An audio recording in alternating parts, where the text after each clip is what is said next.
السلام علیکم and welcome to Iqbal کا پاکستان، دا سافٹ ریولوشن، جو کہ ہم لوگ یہاں پہ برپا کرنے جا رہے ہیں. اور آج اس شو کی فرسٹ سیزن کا آخری شو آپ ملاحظہ فرما رہے ہیں. اس کا ہمارا ٹاپک آج کا ہے کہ قوم، فرد اور زمانہ.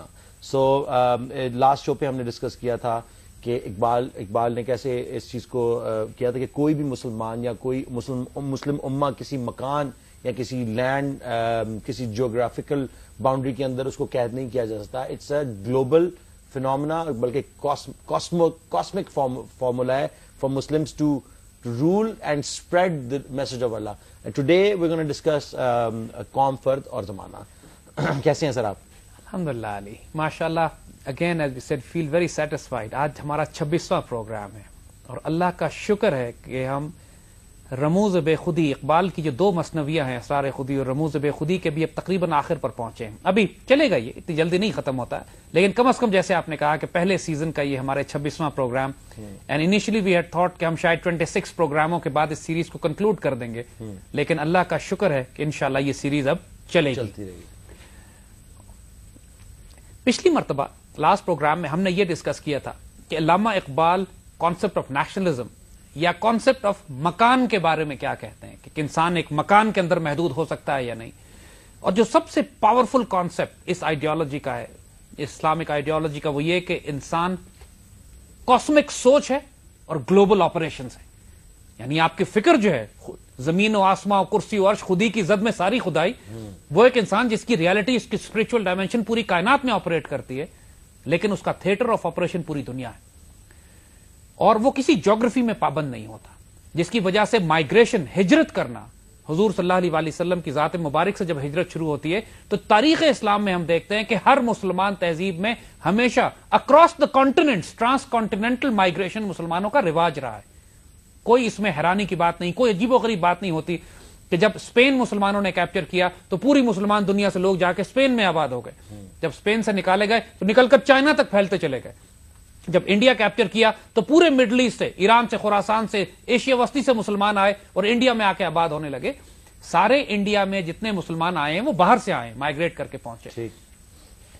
اسی طرح جو صحابہ کرام اس وقت نکلے تو آپ یہ دیکھتے ہیں کہ چائنا سے لے کر یورپ تک ان کی، اور افریقہ کے اور چین کے آخری کونوں تک صحابہ کی قبریں آج ہمیں ملتی ہیں. وچ ٹیلز اس کہ مائگریشن مسلمان کو یہ ہجرت لمٹ نہیں کرتی، ایکسپینڈ کرتی.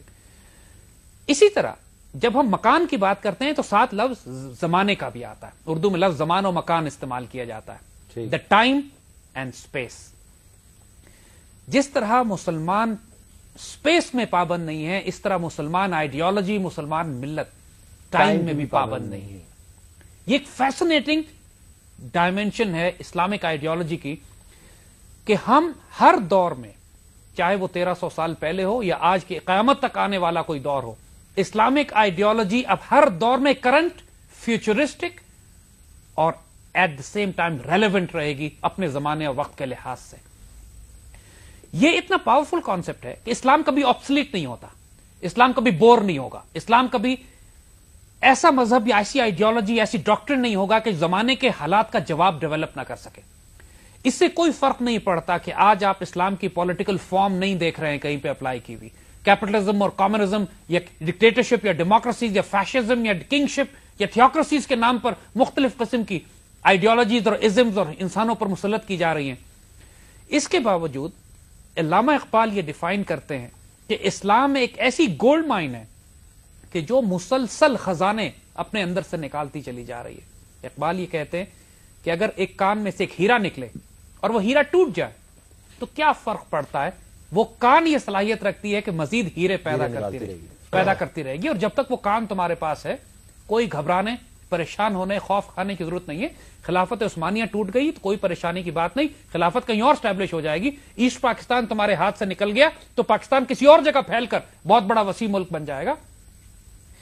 یہ اتنا حیرت انگیز اور ڈائنامک کانسیپٹ ہے کہ ہم کسی زمانے میں، کسی وقت میں، کسی ٹائم ڈومین میں پابند نہیں کرتے اپنے آپ کو. یہاں پر ہم اقبال کو ایکسپلین کرتے ہیں تھوڑا سا. کہتے ہیں کہ یہ اسلام گوہر پیدا کرنے والی، گوہر بنانے والی ایک کان ہے کسی ایک موتی کے گوہر کے ٹوٹ جانے سے اس میں کوئی کمی نہیں آ جاتی. ایک گوہر بنانے والی کان ہے اس کی ٹوٹ یعنی کہیں مسلمانوں کو نقصان ہو جاتا ہے تو کوئی آسمان نہیں گر گیا. دیکھو اگر اندلوسیہ میں 800 سال مسلمان حکومت کرنے کے بعد 1492 میں نکالے جاتے ہیں تو دوسری طرف خلافت عثمانیہ 1452 میں یورپ کے دوسرے کونے پہ کانسٹینٹینوپل کیپچر کر رہی ہے. ٹھیک. مسلمانوں کو کوئی فرق نہیں پڑا.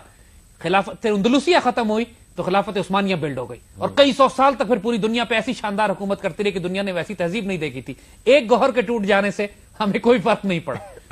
یہ جو پاور ہے وسیع خزانہ ہے, اتنا خزانہ ہے. کہتے ہیں کہ لیکن جو ریلیشن شپ فرد کا ملت کے ساتھ ہے اس کو سمجھانا بہت ضروری ہے کہ دیکھیے ایک فرد ایک انسان ہوتا ہے لیکن ایک ملت صدیوں میں ہزاروں سالوں میں جاری رہتی ہے. ایک فرد تو ایک چھوٹے سے ٹائم کے لیے آتا ہے, ملت ہزاروں سالوں کے لیے آتی ہے. ملت محدود نہیں ہوتی کسی ایک ٹائم میں, فرد محدود ہوتا ہے ایک ٹائم میں. اس ریلیشن شپ کو سمجھنا انشاءاللہ ہم ڈسکس کریں گے. انشاءاللہ جی. Let's take a break, our first break, and then we'll come back.